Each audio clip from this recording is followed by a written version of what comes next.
everyone, and thank you for joining me again today for the Finding Hope After Loss podcast.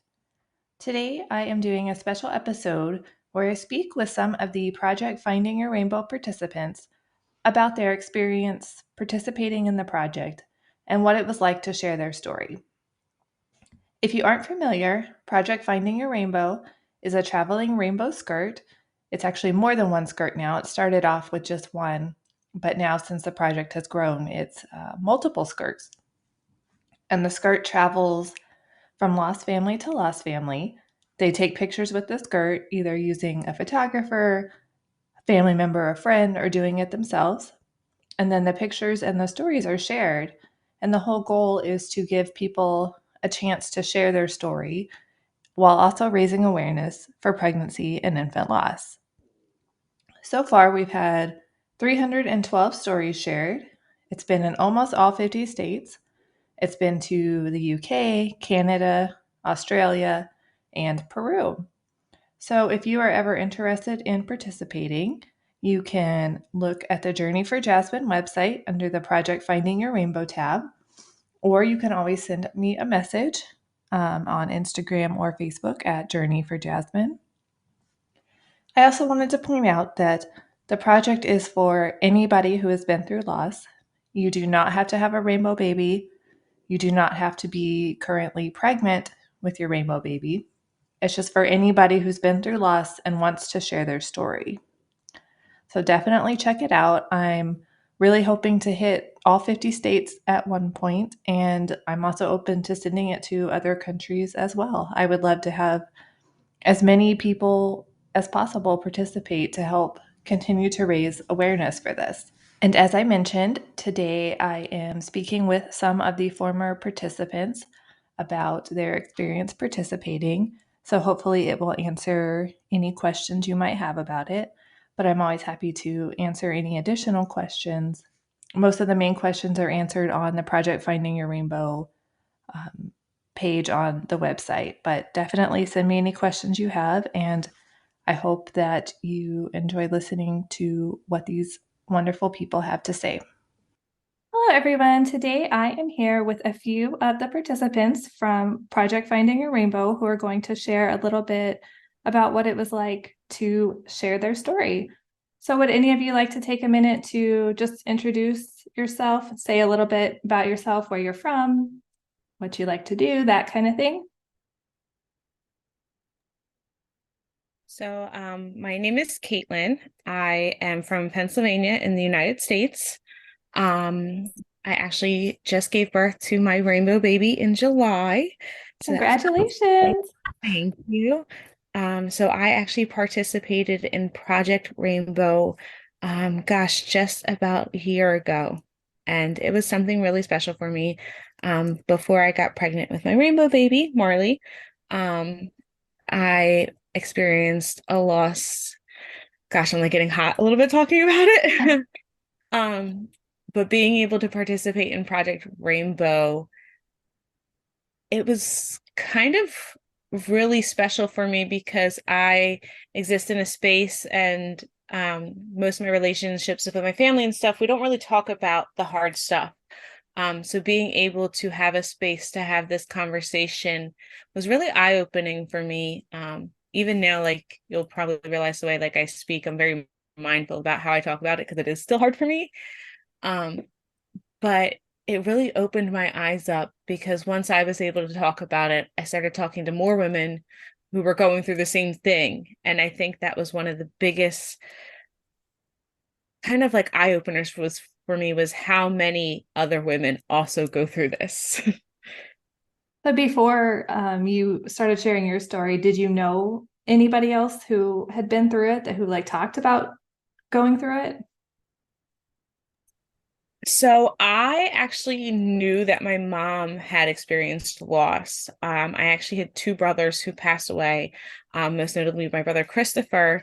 Like I remember hearing so much about him growing up, and like we actually had a funeral and a service for him. So I had seen kind of an aspect of it as a child, which I feel like is probably a little unique. Most kids probably don't, like my kids didn't know that I was expecting when I had my loss, but it's also very different because it's dependent upon the circumstances. My mom went to term with two of her pregnancies, so it was very challenging when you're expecting a baby to come into this household.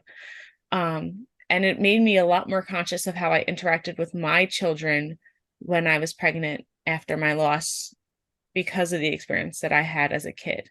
I don't know if that makes sense.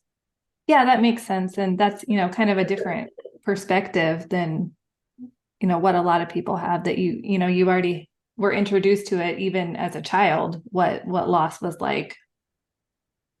Yeah, it was definitely a different perspective. I have a lot of empathy and respect for my mom that comes from just being a mom and having gone through these different experiences of having I've been very blessed. I had my first daughter, and then I had unfortunately my loss, and then I had my second daughter. So, I've had an emergency cesarean, I've had loss, I've had a VBAC.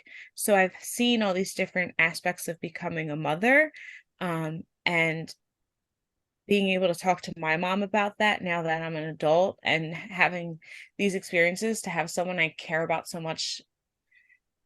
It's nice to be able to talk to her about these, but my heart breaks for her too, to be able to know what that felt like a little bit. It changes things. Right. Yeah, it definitely does when you become the person who it happens to, and it gives you a whole new perspective. Like you can relate on some level, knowing that, oh, this is a horrible thing that happened, but then you go through it yourself and it's just like a whole other level of empathy. Absolutely. Well, thank you for sharing a little bit about yourself. Would somebody else like to share? Sure, I'll go. My name is Mandy. I'm from Ohio in the United States. We participated in Project Finding a Rainbow in June of 2022, and our rainbow baby came on her brother's birthday on October 5th last year. Sorry. No, it's okay. I know it's a very, very emotional subject. And when we were in the hospital after we had our loss, we were 28 weeks along, and I was alone in the room by myself. And the first thing when I Googled baby loss, infant loss on my phone that popped up was Project Finding Your Rainbow. And it was those things like, I'm doing that. Like, you're not stopping me. You're not telling me no, we're going to have another baby. And we did. And putting that skirt on, it was the weirdest feeling. Like, I felt peaceful and strong. And I thought of all the wonderful women who were before me. And there's still some of my favorite pictures, even though Rosie's here now. I still love the rainbow skirt pictures. Thank you for sharing. I know it's hard to talk about. You know, I think people think that when you have a rainbow baby, it fixes everything. And as we all know, it does not fix everything. And, it's like a whole culmination of grief and joy all together with every other emotion possible all at once. Yeah, and then you add in the sleep deprivation, and it all just gets crazy. Well, thank you for sharing a little bit about your story. Someone else like Thank to you. share a little bit? I'll go next. Can you guys hear me okay? Yes. My name is Vanessa. I'm from California in the United States. I haven't actually done the Project Rainbow as of yet, but I do plan to try to do that at some point. Um, I am currently fostering to adopt a baby boy. I lost my daughter almost 2 years ago to the day. Um, I lost her at 22 weeks and 4 days. Sharing my story was very hard, but also just very therapeutic. I'm actually in a support group for moms that have actually lost babies around the same time. The crazy thing that I'm experiencing right now is the little boy that I am fostering to adopt. Him and my daughter share the same birthday. Oh, wow.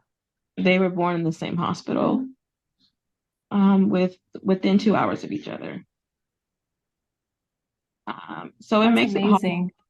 Yeah, it is, but it's also hard because I miss her so much. And trying to be happy and in the moment of the rainbow, but also being very sad because I wish she was here. Sorry, I apologize. Oh, no, it's okay. I get so emotional every time. Still, it's been 5 years. Every time I talk about Jasmine, I still get super emotional about it. And it's hard because, even having, living kids around you, just every time they do something, it just always reminds you of what, your baby should be doing.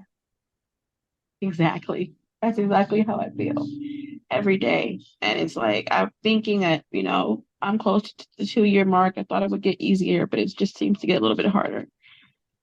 Oh, Yeah, I that's where found I'm. that every year is different, but every year I always think, okay, surely it has to get easier, and yet it it doesn't. It's just as different. It is. It is very different. So that's where I'm at.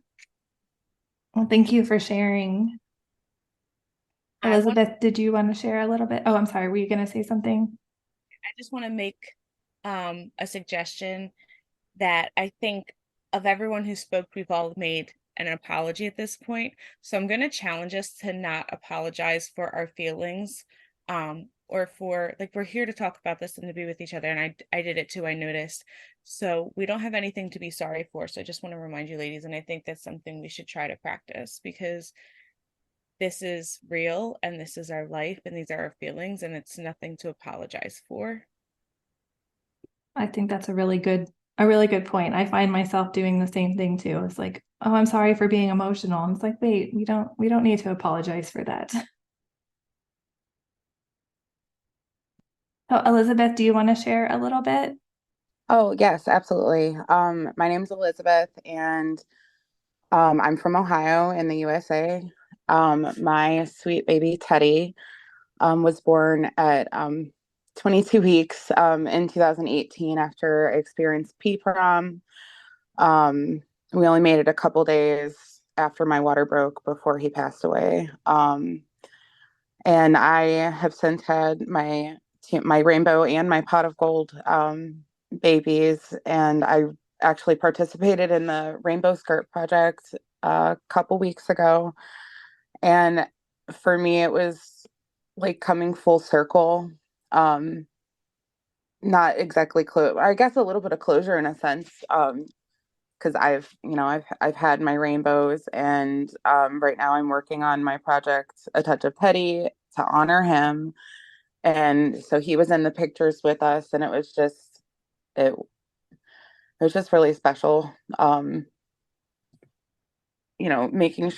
always making sure I'm including him in our family and with everything we do. And it's thankfully, we've picked a name where, I have something to represent him, a little teddy bear. So he's literally always with us.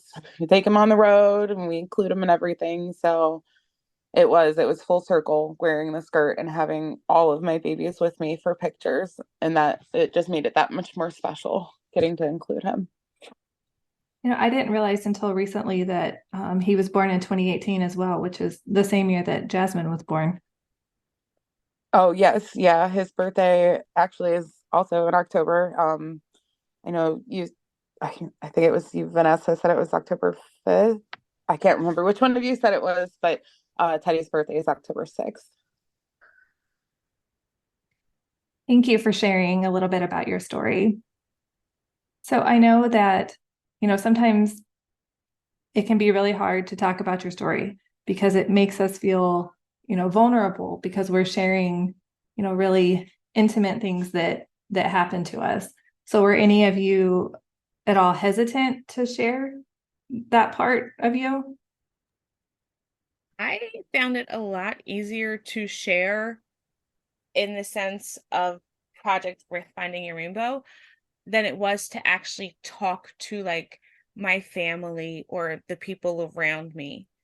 I know it sounds a little crazy, but it was like, imagine Tom Hanks at the bench talking to that stranger in Forrest Gump. That was me. Like I could tell the whole world. And it was so beautiful to get off my chest. But to like even share it on my own Facebook page or things like that, it was hard for me because I felt like I was inviting people to kind of ask about it. And I wasn't sure if I was ready for that part. That part was really like nerve-wracking for me, actually. That makes sense. It's easier sometimes to talk to strangers or people that you aren't physically seeing than like family and friends that you know. Did anybody else struggle with that at all? Or was it easy to write it out? Not easy, but you know, easier than, I don't know if that's the right word. For me, like initially sharing that I lost a baby right off the bat, I almost immediately, like the next day, I posted, a picture of us holding Teddy in the hospital. I posted it on Facebook because I wanted to ward off the million questions that I knew were going to come. And I didn't want anyone to be asking me like about my pregnancy, after he had passed away. So I immediately took to social media. And I think from the get-go, I've been pretty open about my loss. And I've written my story a couple different ways, a couple different times. So writing again this time, it wasn't any less emotional because I'm still talking about him and writing about him and telling his story. But I mean, it was still a little hard. um, but I I love being able to share him and write about him because I'm always thinking about him. So Did anyone else want to add anything?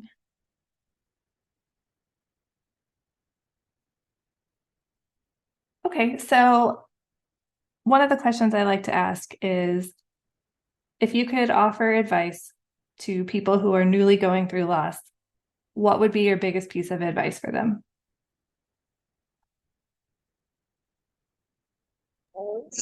Find people who understand. Find people who have gone through it, who care. It was really hard to reach out, but I think it was very helpful to talk to people who knew what I was going through.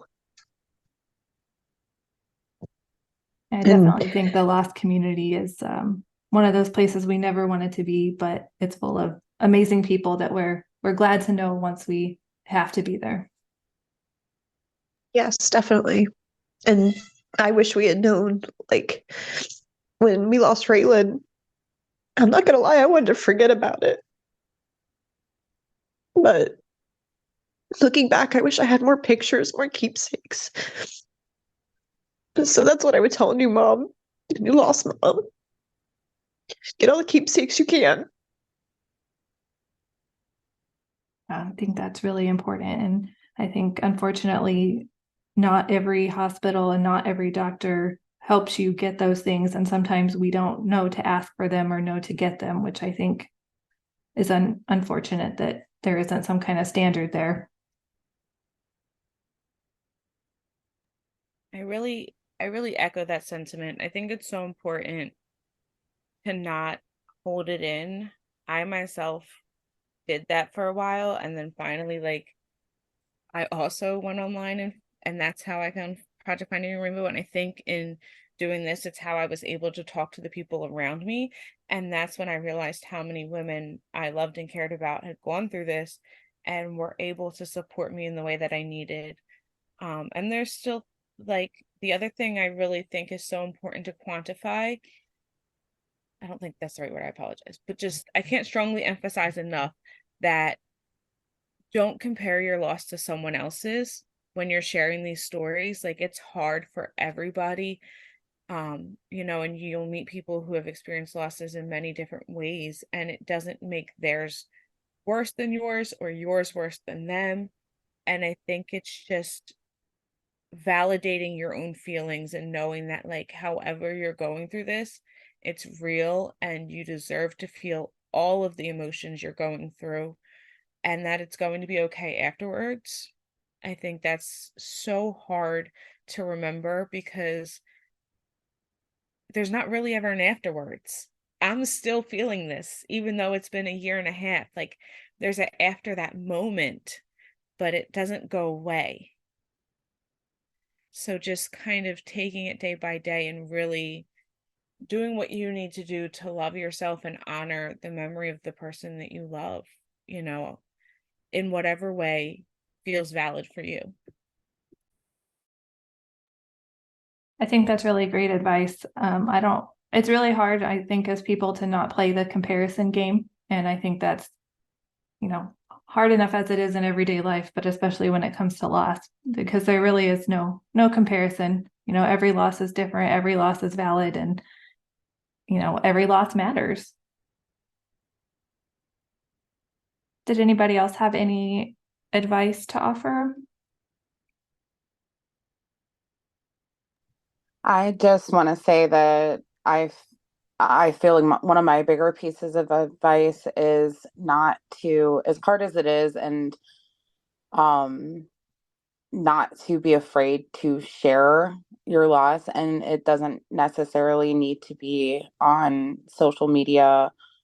Um, but kind of piggybacking on what the other said is, you know, being open with your loved ones. Like, I can't tell you how many people came out to me to tell me about their loss after I opened up about mine, because it was just such a taboo subject for such a long time. And you still hear a lot of moms that suffer in silence because they feel like they can't be open about their loss. And I'm such a huge advocate of it, if you're within your comfort zone to do so, to be open about your loss. And like I said, it doesn't need to be on social media. It can just be with a friend or a loved one or a support group that, it's just huge to, you never know who your story is going to resonate with and who your story is going to matter to. That's so true. I've always said, if sharing my story helps just one person, then I feel like it's done its job.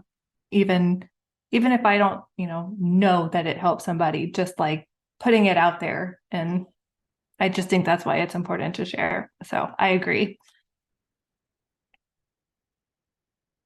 Vanessa, did you have any advice to offer? There's no timeline for grief.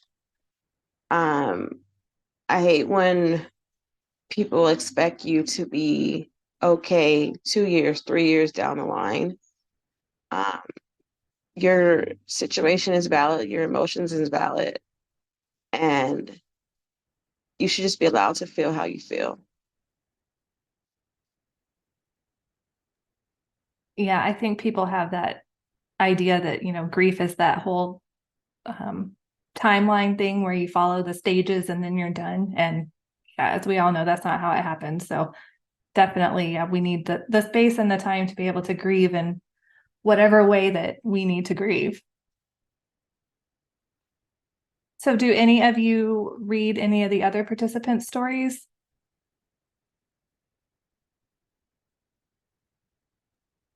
I actually have, and I really like engaging on the Facebook page. I think, like, I won't pretend I've read every single one that's been posted.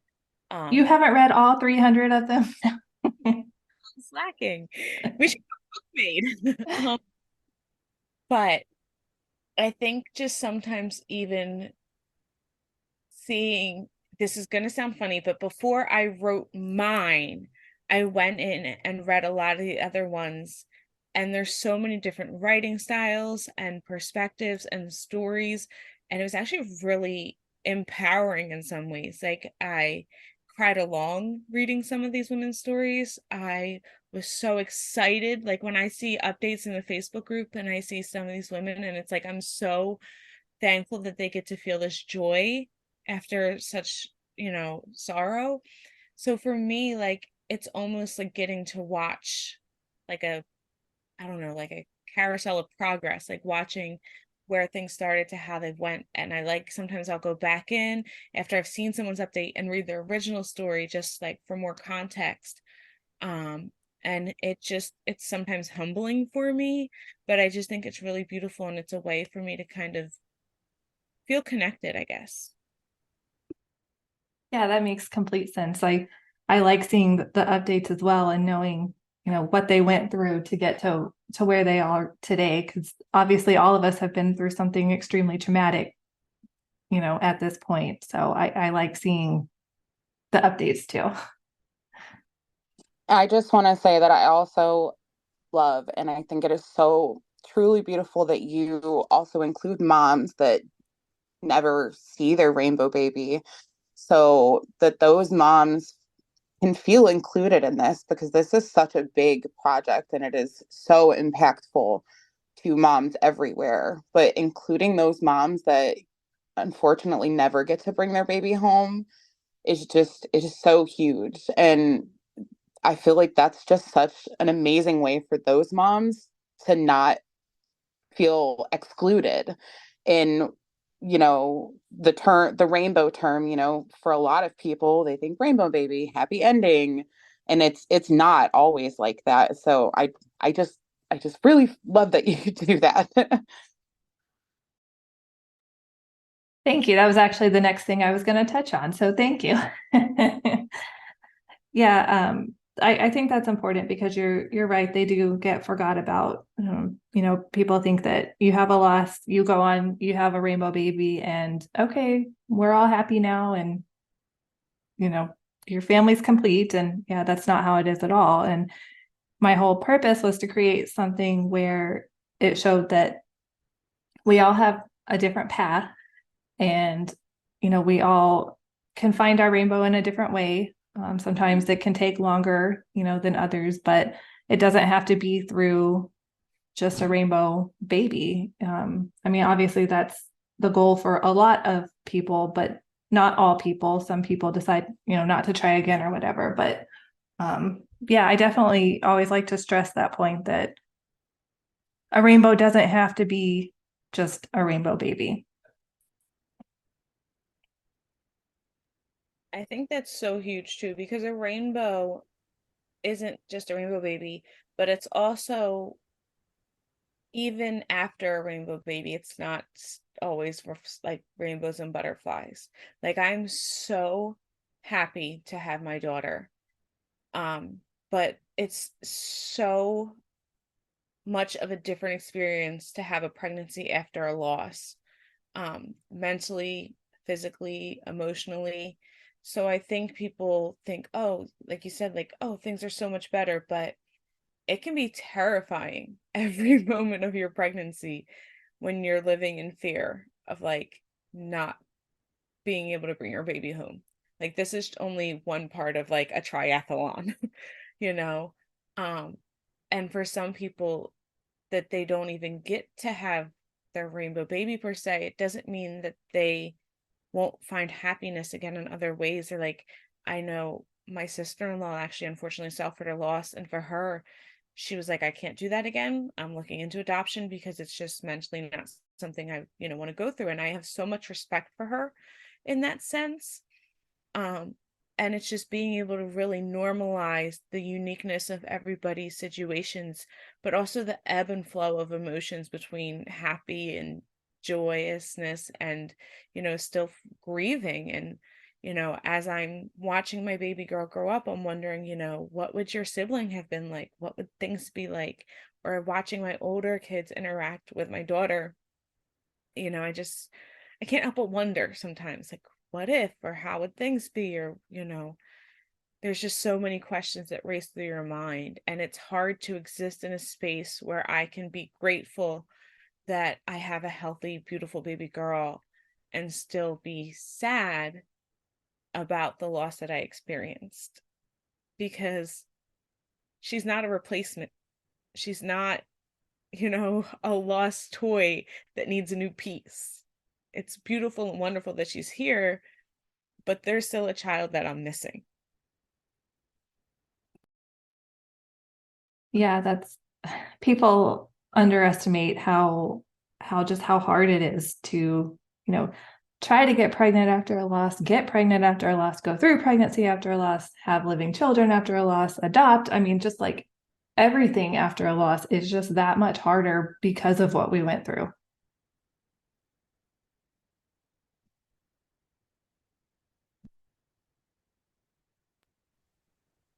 Yeah, it's definitely some mental gymnastics that you go through. And it's, of course, I'm grateful. Of course, I'm thankful. Of course, I'm all these happy things, but I can't help intrusive thoughts. That's why they're intrusive, right?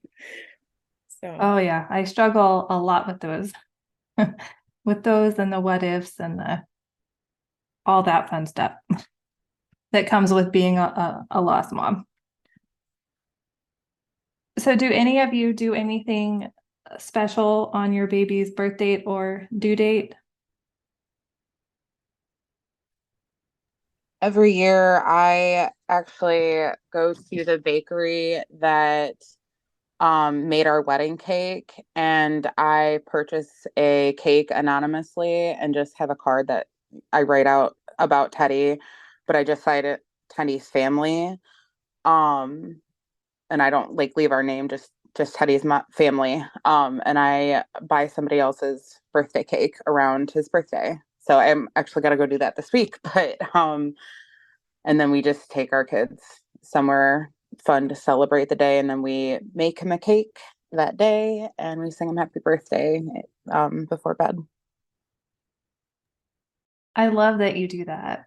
I've actually heard of some people, buying the birthday cake before. It's always something I've kind of thought about doing, but just didn't know how to go about it. It seemed overwhelming, but you make it sound so much easier than probably what my head is making it. Oh yeah, I literally just walked into the bakery and said I would like to purchase someone else's cake, and I give them the card, and I just pay for it. And if there's not somebody like already on their roster that hasn't paid for their cake yet, they just put it aside for someone that comes in to order a cake, and they pay for it. And a couple times, the very first one I did, I actually the guy that came in to pick up his cake and pay for it, the the baker owner ended up telling me that he burst into tears because they were celebrating their rainbow baby's first birthday that year.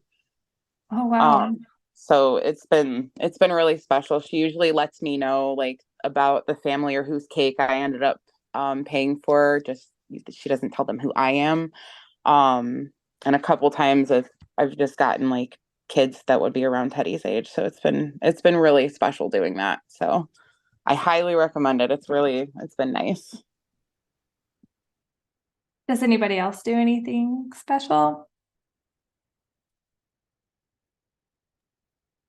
I don't do anything necessarily with everybody else, but kind of just more for me. Um, a lot of times I need to just practice patience and be gentle with myself on that day.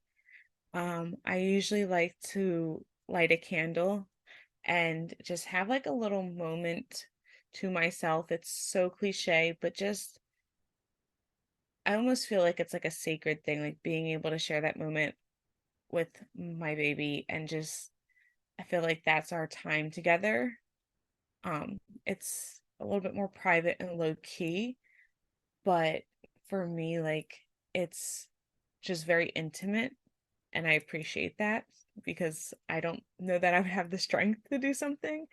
But I think this year I might have to buy a birthday cake. Yeah, I think I'm going to have to do that as well. But I think sometimes we do need those private moments to ourselves, to just sit with our grief. So if there was somebody who was interested in participating, but they were a little unsure about it, what advice would you give them?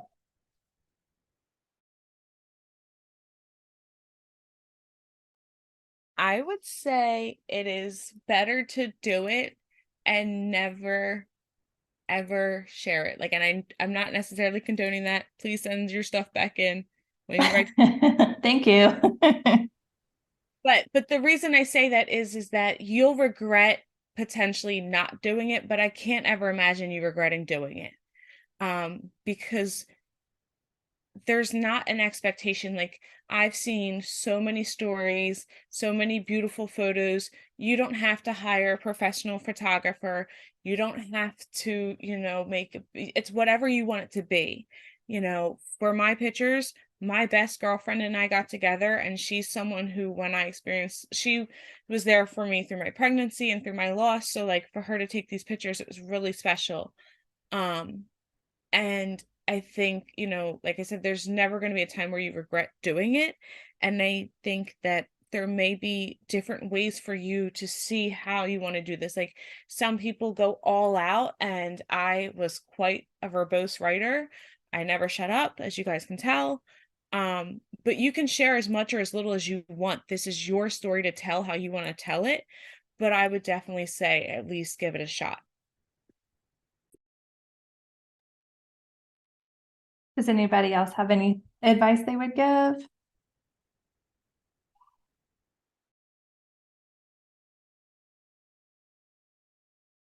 I feel like she just summed it up so beautifully. I don't know what else to add to that. She said everything so beautifully.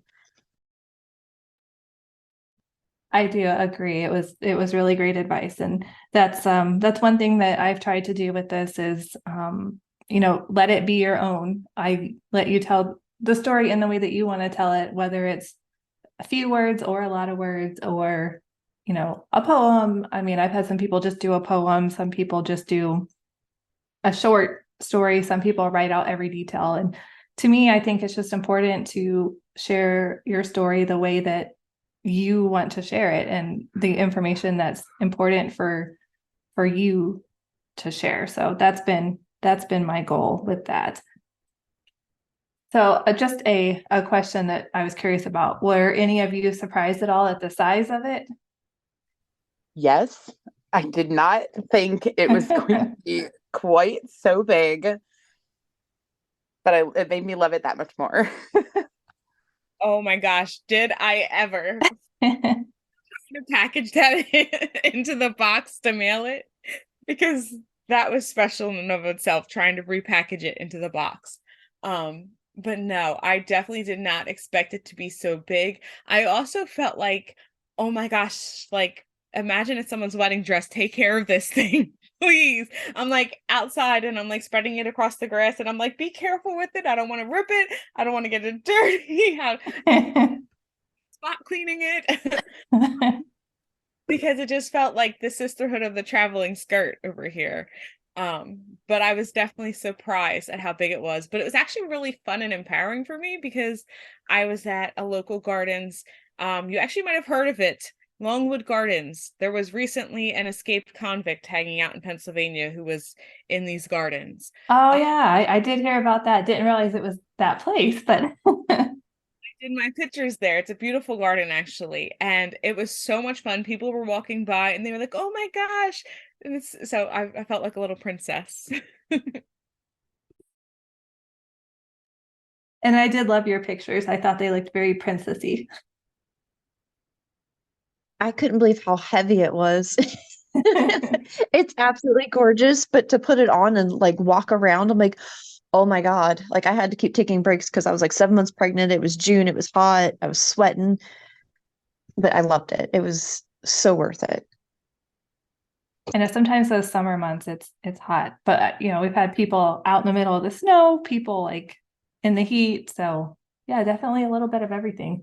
And that's one thing I like is seeing all of the different, it's the same skirt, but like all of these different pictures, and nobody really does them the same way, which is what I think is really cool to see all the different ones. And honestly, it's like the highlight of my day when somebody sends their pictures in, because I just get so excited to see them because they're all just beautiful.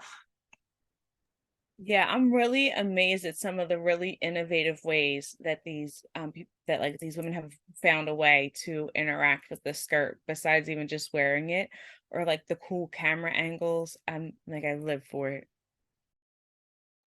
sometimes I'm like, man, I wish I had done mine like that. Like, I need to like do some other ones so I can just do some other cool things like I've seen. That's something like I actually did during my photo shoot. I said, I saw this girl, she whipped it up and it made it look like she had butterfly wings and it was so cool. I said, can we try that? And she's like, yeah. I was like, all right. So it was cool to like go through older pictures to get kind of inspiration for our photos too. So there's just so many different beautiful photos.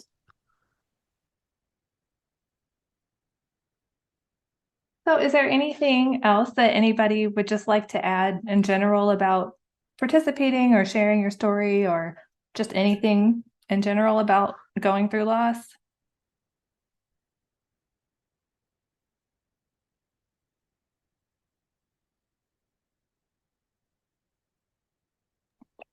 I just wanted to share that this is the Lost Community's friendly reminder that this is the worst club that we never wanted to be in, but the best people.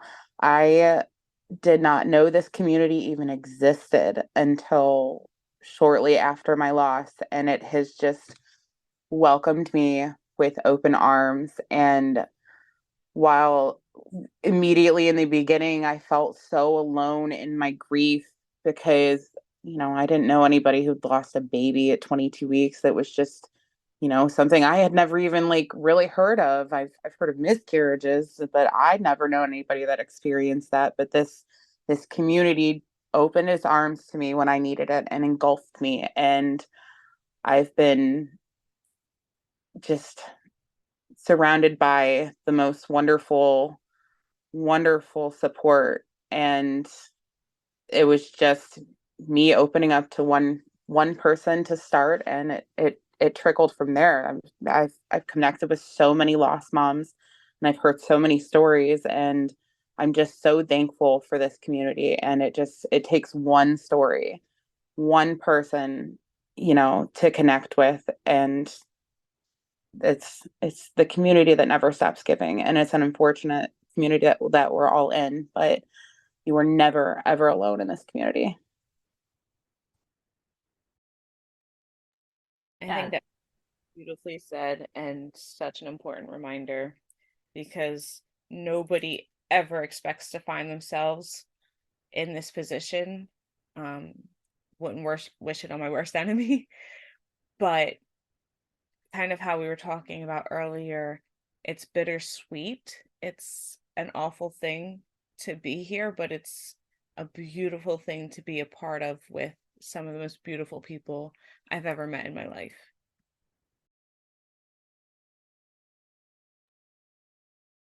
have any of you made like close friends in the lost community that like you've never met in person? I've met a couple through another lost group not far from me, and I've actually connected with multiple lost moms on Facebook in Ohio. And one of the girls that we kind of went through pregnancy together, we lost our babies like 2 weeks apart, and we found out we were pregnant with our rainbow babies on the same day, and we had the same due date. So it was really neat to have her step by step, like just somebody who knew exactly what I was going through. But it was definitely an experience. That's pretty cool that you were able to find somebody like exactly on the same like timeline as you to go through it literally day by day together. It was wild. And she's from, oh gosh, I think she's in South Carolina now. And it was neat because the morning that I found out I was pregnant, we were like, oh, there's no chance. Like, no. And I took a test and she asked me if I took one. I'm like, well, you take one first. And then we both came back with positive tests like the exact same morning. So it was just, it, it was a sign from Raylan, I think. Definitely. I think I mean I'm a big believer in signs, so I like to think that I get signs from Jasmine too. Do any of you have like a certain thing that you think represents your baby or like you feel like is a sign from your baby? Teddy bears, obviously, for me. White pumpkins. There's a a poem about white pumpkins that always reminds me of Raylan. I think I remember seeing that, or a poem about white pumpkins. Is it one that is like loss related? Yeah, it's really beautifully written. I don't remember who wrote it, but I'll try to post it in the page later. Yeah, definitely. I remember reading it, but yeah, I can't remember who it's by either. But yeah, for me personally, I always think of her when I see rainbows, and every time I see butterflies, I like to think it's her saying hi. But it's kind of crazy in the, in some of the stories that people have shared, just the way that things line up, or the way that, that the day they're due, or the day that their baby's born, or just, it all just seems like so much more than just a bunch of coincidences, and in my opinion. So does anybody else have anything that they'd like to add? As far as like having something that represents our loss, I actually got a little tattoo on my finger. It's a whale tail. So like a whale actually represents like loss, um, as well as like abandonment, broken families, which I know that probably sounds really deep and terrible at first. Um, but on the other side of it, it also represents peace and wisdom and longevity. Um, and I just felt really pulled. I didn't mention this earlier, but I did mention my mom experienced loss, and she actually has a medical condition. She has lupus, and if you guys are not familiar with it, lupus is an autoimmune disorder, and your body actively fights foreign bodies. And her body would consider male fetuses as foreign and often couldn't carry boys to term, and that's why she experienced a lot of loss. Um, and with my personal journey, it was something that I wanted to look into when I had my loss, because I found out that I was also expecting a boy, and I named him Jonah. So for me, it was like a Jonah and the whale kind of thing. Not necessarily in relation to the biblical story per se, but just the name and the symbolicness of the whale. I just thought it was so beautiful. Um, and I actually really haven't told a lot of people quite so in depth the meaning of all that. So it was actually really exciting to be able to share that, because it's like my own little inside joke with myself. um, but it's just like having it right there on my hand is literally like my reminder. And it's a reminder that this is bigger than me or myself. Um, and just really, to kind of be at peace and accepting what things are, but not necessarily allowing myself to get caught up in the waves and overwhelmed by them, if that makes sense. I think that's such a special thing to have, and I love the whole meaning behind it, and the, what it means to you, and being able to see it every day and everything. I think that's a really special way to remember. Does anybody else have anything else they want to add? Okay, well, I want to thank you all for taking the time to come on here and talk a little bit about your loss, about the being in the project, just about everything today. I just really appreciate you taking the time to do that. Thank you so much to all of you for sharing your stories and sharing your experience.